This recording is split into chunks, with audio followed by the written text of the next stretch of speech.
A few weeks ago, we talked about how God could give us a dream, but then we talk ourselves out of it because we prefer to play it safe and stay in our comfort zone. This week, I want to talk to you about a different aspect of God's dream.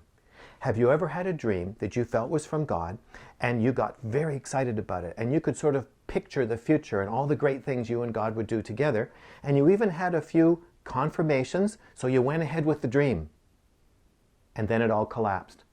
Everything went wrong, and your dream died, and you became so discouraged.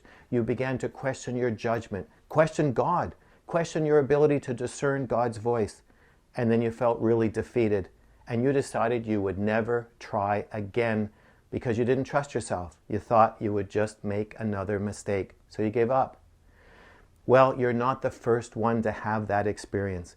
In Luke chapter 24 is the story of the two disciples on the road to Emmaus. Now, they were very discouraged. Their dream had died. You see, they'd spent time with Jesus. They knew he was the Messiah. There were lots of verses from the Old Testament that confirmed his identity. So they thought they were on the brink of the Messianic kingdom. They thought they'd get rid of the Romans. Life would be completely different.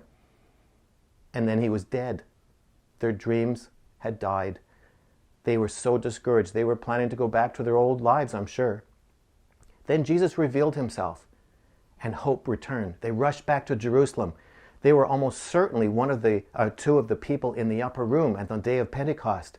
And on that day, when they were launched into their new ministry, God's dream for them was revealed, and they turned the world upside down. You see, their dream died, but God's dream for them was only beginning. It was very much alive. Their dream had to die for them to discover God's dream for them. Now, you may have had a dream that you thought for sure was from God, and it died. But God's dream for you is still in place. It never ends.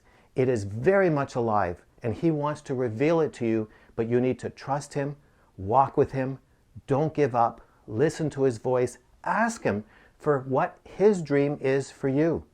You see, if those disciples on the road to Emmaus, if they had given up, look what they would have missed. So don't give up. Remember, God's dream for you is always alive. Walk with him, ask him about it. So now I want to hear from you. How have you handled the discouragement that has come when your dream died and you were in that in-between zone waiting to discover God's dream for you? Just leave your testimony in the box below, because we want to hear how you handled it. And if this is your first visit here, you need to get my free self-assessment guide. And to do that, just subscribe to my weekly email newsletter by filling out the subscription form. And I'll talk to you again next week. But this week, don't be discouraged. Ask God for his dream for you.